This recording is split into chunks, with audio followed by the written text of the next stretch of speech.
అందరికీ hi, welcome to Jyothi kitchen.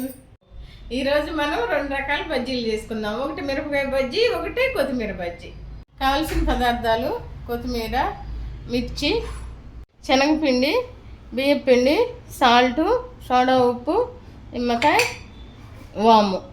ఇప్పుడు మనం ఈ మిరపకాయని ఇలా కోసుకోవాలి. కోసుకొని దీనిలో ఉన్న గింజలన్నీ తీసేయాలి.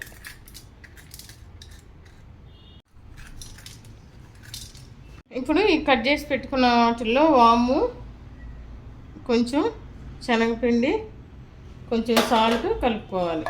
ఇవన్నీ ఇలా కలుపుకోవాలి. ఇప్పుడు నిమ్మరసాన్ని పిండుకోవాలి. పిండుకొని కలుపుకోవాలి. ఇప్పుడు ఈ కలుపుకున్న పిండిని ఈ కాయల్లో పెడదాం. స్టవ్ వెలిగించుకొని ఆయిల్ పెట్టుకుందాం.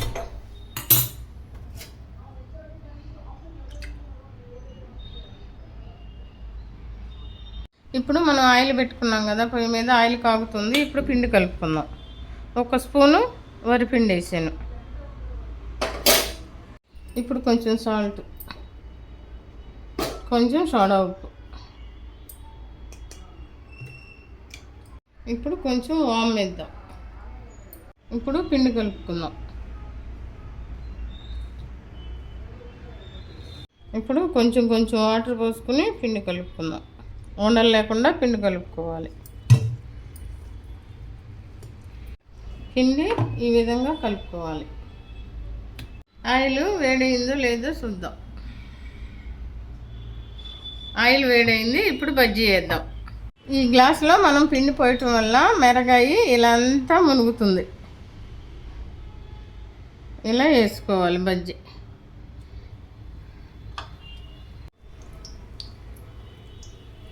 ఇలా వేసుకోవాలి.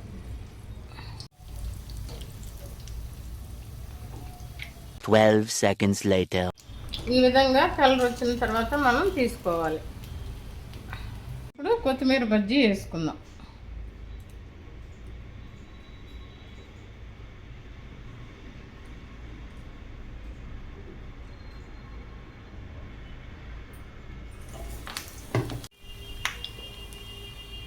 కొత్తిమీర బజ్జీ ఇదిగో ఈ విధంగా ఎర్రగా కాలినప్పుడు మనం తీసుకోవాలి. ఎంతో టేస్టీ అయిన మిరపకాయ బజ్జీ, కొత్తిమీర బజ్జీ రెడీ. నా వీడియో కనుక మీకు నచ్చినట్లయితే లైక్ చేయండి, షేర్ చేయండి, సబ్స్క్రైబ్ చేసుకోండి. Thank you.